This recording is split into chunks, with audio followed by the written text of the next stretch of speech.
दोस्तों, रविवार 28 मई 2023 को भारत के प्रधानमंत्री श्री नरेंद्र मोदी ने भारत के नए संसद भवन का उद्घाटन किया।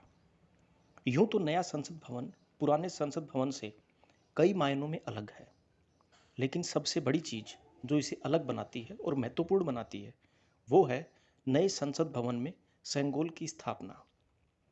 आखिर ये सेंगोल है क्या?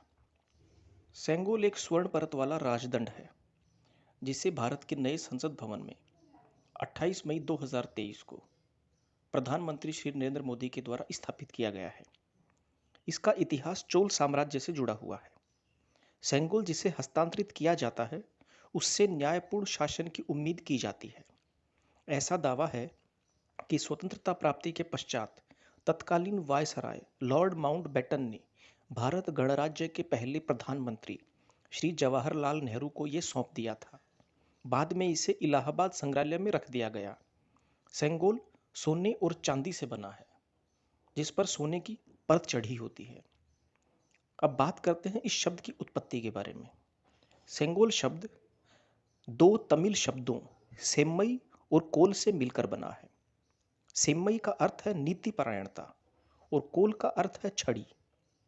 सेंगोल शब्द संस्कृत के शंकु यानी कि शंख से भी आया हो, ऐसा अनुमान लगाया जाता है। सनातन धर्म में शंख को बहुत ही पवित्र माना जाता है। मंदिरों और घरों में आरती के समय शंख का प्रयोग आज भी किया जाता है। तमिलनाडु के तंजावुर में स्थित तमिल विश्वविद्यालय के पुरातत्व के प्रोफेसर एस राजावेलु के अनुसार तमिल में सेंगोल का अर्थ होता है न्याय। तमिल राजाओं के पास ये सेंगोल होते थे, जिसे अच्छे शासन का प्रतीक माना जाता था। शिल्पदिकारम और मणि मेखले ये दो महाकाव्य हैं जिनमें सेंगोल के महत्व पर प्रकाश डाला गया है। विश्व प्रसिद्ध तिरुकुरल में भी सेंगोल का उल्लेख है। अब बात करते हैं इसकी बनावट और इसकी प्रतीकात्मकता के बारे में। सेंगोल सोने की परत चढ़ा हुआ एक राजदंड है, जिसकी लंबाई लगभग 5 फीट यानी कि 1.5 मीटर होती है और इसका मुख्य हिस्सा चांदी से बना होता है। सेंगोल को बनाने में 800 ग्राम सोना यानी कि 1.8 पौंड सोने का इस्तेमाल होता है। इसे जटिल डिजाइनों से सजाया गया है और इसके शीर्ष पर नंदी की नक्काशी की गई है।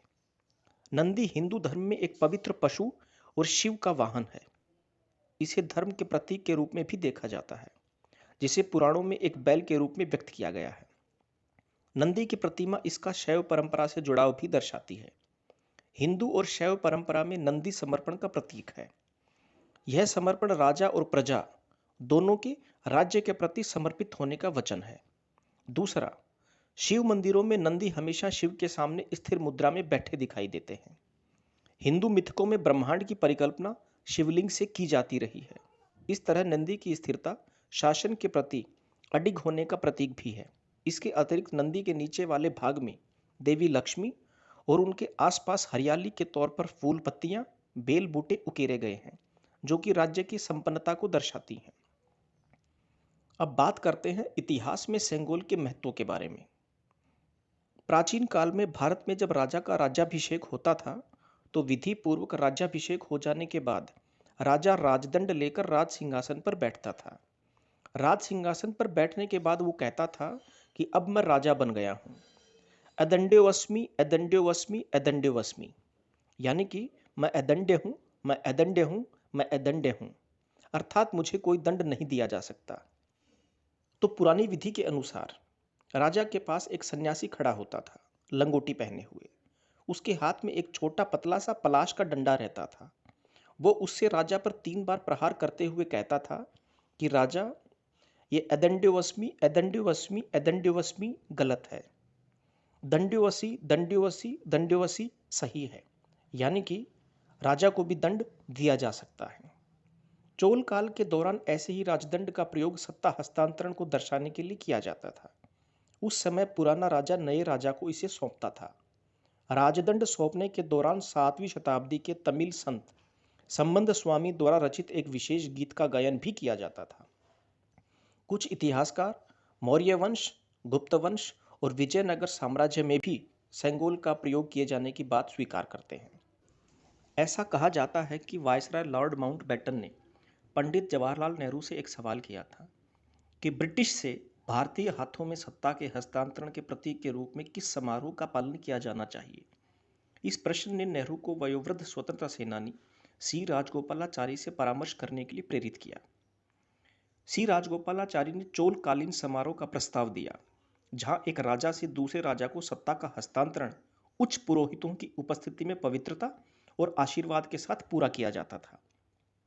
सी राजगोपालाचारी ने तमिलनाडु के तंजौर जिले में शैव संप्रदाय के धार्मिक मठ तिरुवावटुत्तुरै आतीनम से संपर्क किया। तिरुवावटुत्तुरै आतीनम 500 वर्ष से अधिक पुराना है और पूरे तमिलनाडु में 50 मठों को संचालित करता है।